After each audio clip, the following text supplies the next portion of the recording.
আসসালামু আলাইকুম প্রিয় দর্শক, আমি মোহাম্মদ শৈল রানা। আজকে আপনাদেরকে আবারও আমার ইন্দোনেশিয়া স্মার্ট ঘাসের প্রজেক্টে নিয়ে আসলাম এবং আপনাদেরকে দেখাতে যাচ্ছি। দেখেন ইন্দোনেশিয়া স্মার্ট ঘাসের প্রোডাকশন কেমন হয়।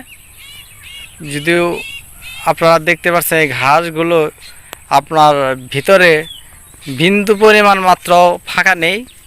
যদি এক একটা ঘাসের কাটিং আমি আপনার 4 ফিট দূরত্বে লাগিয়েছিলাম।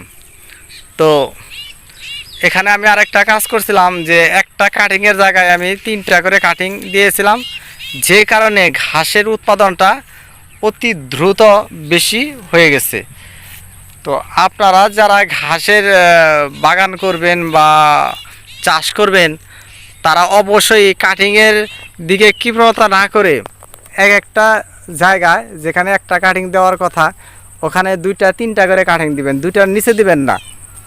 তো যদি পারেন তো 3টা করে দিবেন। 3টা ঘাসের কাটিং এক জায়গায় দিলে আপনার ঘাসের পরিমাণটা বেশি হয়, অল্প সময়ে বেশি ঘাসের প্রোডাকশন পাওয়া যায় এবং অল্প জায়গাতেই বেশি ঘাস উৎপাদন করতে পারবেন। তো অনেকেই বলেন যে ঘাস যত কাটবো ততই ছোয়াবো। তো এটা কথাটা সম্পূর্ণই ঠিক, কিন্তু ফার্স্ট টাইমে যদি আপনি একটা কাটিং লাগান তো একটা কাটিং থেকে ঘাস ফার্স্ট টাইম কাটবেন 3 মাস পরে আবার হবে, অনেক সময় অতিবাহিত হয়।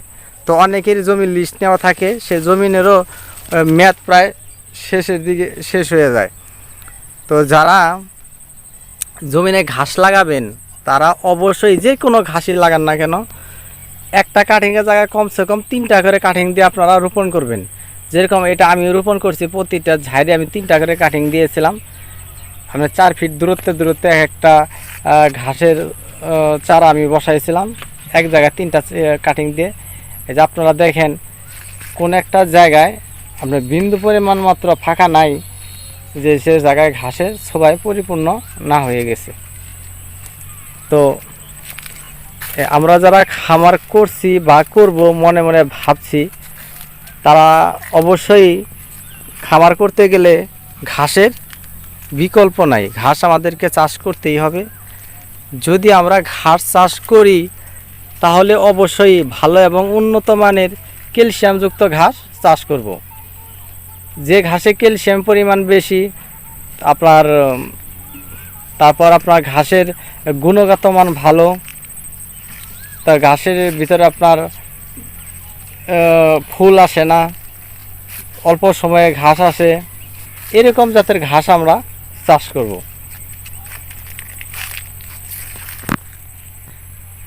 এবং যে ঘাসের ভিতরে সবচেয়ে বেশি প্রোটিন পার্সেন্ট রয়েছে এই ধরনের ঘাস আমরা চাষ করব আমাদের গবাদি পশুর জন্য। তো এরকম ভালো এবং উন্নত বেশি পরিমাণ প্রোটিনযুক্ত ঘাসের অনেকগুলোই ঘাস রয়েছে, তার ভিতরে অন্যতম হচ্ছে আপনার ইন্দোনেশিয়া স্মার্ট নেপিয়ার। তো এই ঘাসটা আপনার ফুল না আসার কারণে সবসময় সতেজ এবং নরম থাকে ও জমিনে অনেক দিন পর্যন্ত রেখে দেওয়া যায়, তাতে আপনার কোনো সমস্যা হয় না। তো যত দ্রুত এই ঘাসগুলো কেটে গরুনা খাওয়ানো যায় তত দ্রুত এগুলো বংশ বিস্তার করে থাকে। তো আপনারা যারা এখনও ঘাসের প্রজেক্ট করেন নাই তারা অবশ্যই আপনাদের নিকটস্থ কোনো জায়গা থেকে অরিজিনাল ইন্দোনেশিয়া স্মার্ট নেপিয়ারের ঘাসের কাটিং আপনারা সংগ্রহ করবেন এবং এক একটা জায়গা 3টা করে ঘাসের কাটিং দিয়ে আপনারা রোপণ করবেন। মোটামুটি এখনই এই ইন্দোনেশিয়া স্মার্ট নেপিয়ার ঘাস চাষের উপযুক্ত সময়। তো আপনারা চাইলে আমার কাছ থেকেও এই ঘাসের কাটিং সংগ্রহ করতে পারেন। আমি বাংলাদেশের বিভিন্ন জেলাতে এই ঘাসের কাটিং কুরিয়ার সার্ভিসের মাধ্যমে পাঠিয়ে দিয়ে থাকি। তো আজ এই পর্যন্ত ভালো থাকবেন, সুস্থ থাকবেন, দেখা হবে পরবর্তী কোনো ভিডিওতে। আল্লাহ হাফেজ।